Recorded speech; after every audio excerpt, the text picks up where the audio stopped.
اسی خداوند میں میرے عزیزو، جیسا ہم نے عارف میں سنا کہ آج معاف کرنا اور ترس کھانا، اس کے بارے میں ہمیں سکھایا گیا ہے، سبق دیا گیا ہے کہ جس طرح خدا ہمیں معاف کرتا ہے ہم بھی ایک دوسرے کو ویسا ہی معاف کریں گے۔ بے شمار صفتیں ہیں خدا کی۔ ہم گیت گاتے ہیں، رحمت نال ہے بھریا ہویا پاک یہوہ ساڈا، رحمت نال۔ دو چیزیں خدا کو خدا بناتی ہیں، ایک رحمت اور دوسرا قدوسیت، پاکیزگی۔ خدا پاک ہے اور وہ معاف کرتا ہے، رحم کرتا ہے، رحمت سے بھرا ہوا ہے، شفقت میں غنی اور قہر کرنے میں دھیما ہے، شفقت کرتا ہے، وہ صبر کرتا ہے، طویل الصبر ہے۔ خداوند یسوع مسیح فرماتے ہیں کہ رحیم بنو جیسا تمہارا آسمانی باپ رحیم ہے، رحیم بنو، پاک ہو جاؤ جیسا ہمارا آسمانی باپ پاک ہے۔ مبارک بادیوں میں ہم سنتے ہیں، مبارک ہے وہ جو رحم کرتا ہے، اس پر رحم کیا جائے گا۔ یہی آج پھر سبق دیا گیا۔ آج کی پہلی تلاوت میں بھی بے شمار طریقوں سے، حوالوں سے، لفظوں سے ہمیں آگاہ کیا گیا ہے کہ ہم اپنے ہمسائے کو معاف کریں۔ یشوع بن اسراف کی کتاب اس کے 27ویں باب میں سے ہم نے پڑھا ہے، 28ویں باب میں سے بھی لکھا ہے، کینہ اور غضب دونوں مکروہ ہیں۔ کینہ اور غضب، غصہ مکروہ ہیں، اور خطا کار آدمی ان کو پکڑے رہتا ہے، خطا کار ان کو پکڑے رہتا ہے۔ جو انتقام لینے کو پھرتا ہے اس کا انتقام خدا لے گا۔ ہم بدلہ لینا چاہتے ہیں، انتقام لینا چاہتے ہیں، اس نے میرا گناہ کیا ہے، تو جو صبر کرتا ہے، سب سے بڑا بدلہ جو ہے نا، کسی سے لینا چاہتے ہیں انتقام، تو صبر ہے۔ تو جب ہم صبر کرتے ہیں، ہم بدلہ نہیں لینا چاہتے، تو ہمارا بدلہ خدا لیتا ہے۔ تو جو انتقام لینے کو پھرتا ہے، اس کا انتقام خداوند لے گا۔ وہ بلا شبہ اس کے گناہوں کو یاد رکھتا ہے۔ اپنے ہمسائے کو اس کا ظلم معاف کر، بس جب تو دعا کرے تو تیرے گناہ بھی مٹائے جائیں گے۔ یہ معاف کرنے کی بہت ساری خوبیاں ہیں، بہت سارا ثواب ہے، اجر ہے معاف کرنے سے۔ تو جب ہم معاف نہیں کرتے تو کون سا اجر جو ہے ہم سے چھن جاتا ہے۔ جب ہم بدلہ لیتے ہیں تو پھر ہمارا بدلہ خدا نہیں لیتا، کیونکہ خدا کی جگہ پر ہم آپ خود بن جاتے ہیں، کیونکہ ہم خود بدلہ لینا چاہتے ہیں۔ تو جتنے بھی بدلہ لیتے ہیں وہ بدلے کی بھیٹ ہی چڑھ جاتے ہیں۔ جو قتل کرتا ہے وہ قتل ہی ہو جاتا ہے، جو تلوار سے قتل کرتا ہے تلوار سے قتل۔ ہسٹری پڑھ کر دیکھ لیں، جس نے قتل کیا وہ قتل ہی ہوا ہے۔ تو ہمیں خدا پر چھوڑنا ہے، معاف کرنا ہے۔ اب نئے عہد نامہ میں بھی ہم دیکھتے ہیں یسوع کی زندگی میں کتنا اس پر ظلم ہوا، کوڑے مارے گئے، تھوکا گیا، لان تان کی گئی، کانٹوں کا تاج پہنایا گیا، صلیب پر چڑھایا گیا، ہاتھ پاؤں میں کیل ٹھوکے گئے، پسلی میں نیزہ مارا گیا۔ تو پھر بھی اس نے کیا کہا؟ اے باپ انہیں معاف کر، کیونکہ یہ نہیں جانتے کہ کیا کرتے۔ جہاں کہیں قبول نہیں کیا، شاگرد غصے میں آگے ہیں کہ ہم آسمان سے 12 تمن منگا سکتے ہیں، آسمان سے آگ نازل ہو سکتی ہے، لیکن خدا نے کہا یہ تمہارا کام نہیں ہے، بدلہ لینا تمہارا کام نہیں ہے۔ تمہارا کام اپنا گواہی دی ہے، اپنے پاؤں کی گرد جھاڑ دو، منادی کرنا ہے، غصہ کرنا نہیں۔ جب وہ علاقے سے گزر رہے تھے تو انہوں نے قبول نہیں کیا تھا۔ تو یسوع کے ہر کلمے اور کلام سے، ہر واقعات سے ہمیں मुआफ़ी का जिक्र मिलता है और मोहब्बत का दर्स मिलता है। बहुत सारी बातें आज की पहली तिलावत में है कि जो जुल्म मुआफ़ करता है खुदा उसकी दुआ को सुनेगा और उसके गुनाह मिटा डालेगा। अगर एक इंसान दूसरे इंसान से कीना रखता है तो क्या वो खुदावंद से शिफा पाएगा? यकीनन नहीं। जो अपने हम जिस इंसान पर रहम नहीं करता तो अपने गुनाहों की मुआफ़ी क्यों कर मांगता है? क्योंकि मुआफ़ नहीं होंगे। मुआफ़ करोगे तो मुआफ़ किए जाएंगे। जब शागिर्दों ने कहा कि खुदावंद हमें दुआ करना सिखा, तो यीशु ने दुआ करना सिखाई। कौन सी? ऐ हमारे बाप तू जो आसमान पर है, तेरा नाम पाक माना जाए, तेरी बादशाही है, तेरी मर्जी जैसे आसमान पर पूरी होती है जमीन पर भी। हमारे रोज की रोटी आज हमें दे। और जिस तरह हम अपने कर्जदारों के, कसूरवारों के कसूर मुआफ करते हैं, तू भी हमारे कसूर हमें मुआफ कर। अगर हम मुआफ नहीं करते तो हमारे मुआफ नहीं होंगे।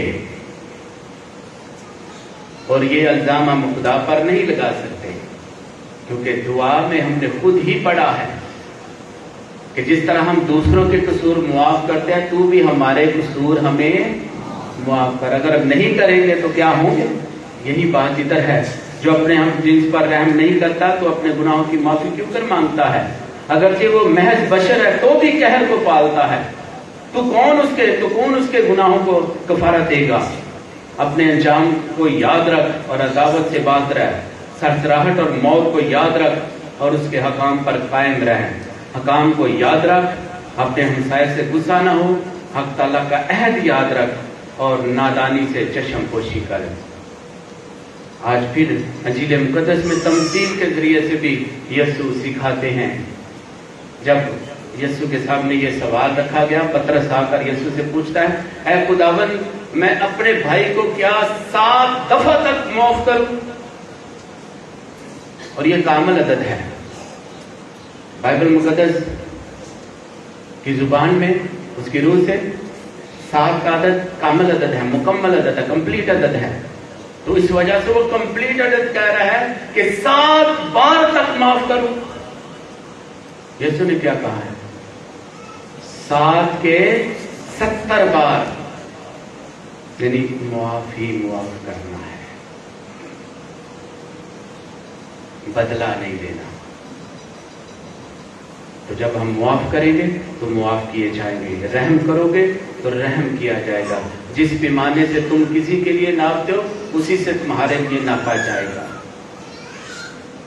तो ये सारी बातें जो गोल्डन रूल्स हैं हमें याद रखने हैं कि जैसा हम चाहते हैं कि दूसरे हमारे साथ करें, हम भी वैसा ही उनके साथ करें। ये यीशु की तालीम है। तो तमसील के जरिए से उसने अपने शागिर्दों को आज हमें सिखाने की कोशिश की है कि एक कर्जदार था, आदम था, मालिक ने उससे हिसाब लेना चाहा। तो जब हिसाब लिया तो उसके पास कर्ज देने के लिए कुछ भी नहीं था। लिखा है उसके हिसाब लेना चाहा, 10,000 कंतार थे। तो अगर हिसाब किताब उस वक्त का लगाया जाए तो जब यीशु पैदा हुआ तो हेरोदीस का दौर था। तो हेरोदीस का कुल बजट, पूरे मुल्क का बजट जो था वो 9,000 कंतार था। ये 10,000 है पूरे मुल्क का। आप हिसाब किताब लगा सकते हैं आज के दौर से तो कितना कर्ज था, कैसे वो अदा कर सकता था? इतना कर्ज उसने दिया था। तो मालिक ने वो मुआफ कर दिया जब उसने मिन्नत समाजत की। तो जब वो बाहर निकला तो उसने अपने हम खिदमत, जिसके उसे 100 दिनार आते थे, उसे कहा तू वापस क्यों नहीं करता? उसने कहा सब्र कर, मैं तेरी मिन्नत करता हूं। गिरकर मिन्नत की, कहा सब्र कर, मैं सारा अदा कर दूंगा। लेकिन उसने उसका गला घूंटा, कैद में डाला। तो जब दूसरे हम खिदमतों ने देखा, बहुत गमगीन हुए। तो मालिक से कहा क्या मालिक, तूने तो उसे माफ कर दिया, लेकिन उसने अपने हम खिदमत के साथ ऐसा ऐसा सलूक किया है। तो मालिक ने उसे बुलाया। उसने कहा कि जैसा मैंने तुम पर रहम किया था, तुझे भी चाहिए था कि तू उस पर रहम करता। मैंने तुझे बख्श दिया था सारा कर, तू भी बख्श देता, सब्र तो करता। तो मालिक ने फिर क्या किया, उसे भी कैदखाने में डाल दिया। तो आखिर में लिखा है, मेरा आसमानी बाप भी तुम्हारे साथ इसी तरह करेगा अगर तुम में से हर एक अपने भाई को दिल से मुआफ ना करे। अगर मुआफ नहीं करेंगे तो जहन्नम में डाला जाएगा। और फिर हम ये भी देखते हैं कि जब कोई अपने बड़े भाई पर गुस्से होता है तो क्या होगा, अगर उसे अहमक कहता है तो जहन्नम का सजावार होगा। ठीक है, तो हमें फिर और भी बहुत सारी बातें यीशु के कलाम से हमें मुआफी के बारे में सीखने को आती है, सुलह सलामती कायम करने के लिए आती है कि अगर तुझे याद आए तो अपनी नजर हैकल में कुर्बान गाह के पास लेकर जाए और तुझे याद आए कि तेरा भाई तुझसे नाराज है तो अपनी नजर वही छोड़ और पहले जाकर अपने भाई से सुलह कर, फिर आकर अपनी नजर गुजरान तो तेरी नजर कबूल होगी। यही वजह है कि हम जब इबादत के लिए आते हैं तो इबादत से पहले, सजदे से पहले, परस्तश से पहले आते ही हम तौबा की रस्म अदा करते हैं, तौबा का अमल जी, हम माफी मांगते हैं। मैंने अपने ख्यालों में, बातों में नीज गफलत से बेशुमार गुनाह किए, इसलिए मैं मुकद्दसा मरियम हमेशा कुंवारी सब फरिश्तों और मुकद्दसों और आप सबसे इल्तमास करता हूं कि खुदावंद हमारे खुदा से मेरे लिए दुआ करें। तो काहिर जो है वो अब्सोल्यूशन जो है रहम की अपील करता है, गुनाह मुआफ करता है खुदा। ठीक है, तो हम इबादत करते हैं, तो तब तक हमारी इबादत कबूल नहीं होती जब तक हम सुलह न करें, एक दूसरे को मुआफ न करें। तो खुदा से दुआ है कि खुदा हम सबको हमेशा अपनी राहों पर कायम रखे ताकि हम एक दूसरे को मुआफ करने वाले बने, सुलह सलामती से रहने वाले बने, मोहब्बत में कायम रहें और एक दूसरे पर तरस खाने वाले बने, रहम करने वाले बने। अगर हम रहम करते हैं, मुआफ करते हैं तो ये खुदाई खूबी है, खुदा की ये खूबी है। तो इसका मतलब है कि जब हम एक दूसरे को मुआफ करते हैं, खुदा उन्हें मुआफ करता है, खुदा हमारे अंदर है। तो ये यहूदियों के लिए भी बात बड़ी मुश्किल नजर आती थी। क्यों? कोई इंसान किसी के गुनाह नहीं मुआफ कर सकता सिवाय खुदा के। तो खुदा ही कह रहा है कि जब तुम किसी को मुआफ करते हो तो मैं ही मुआफ करता हूं। आपके अंदर खुदा है, खुदाई खूबी है, मुआफ करना, रहम करना, तरस खाना। तो इन बातों से हम देख सकते हैं कि हमारे अंदर खुदा है कि नहीं है।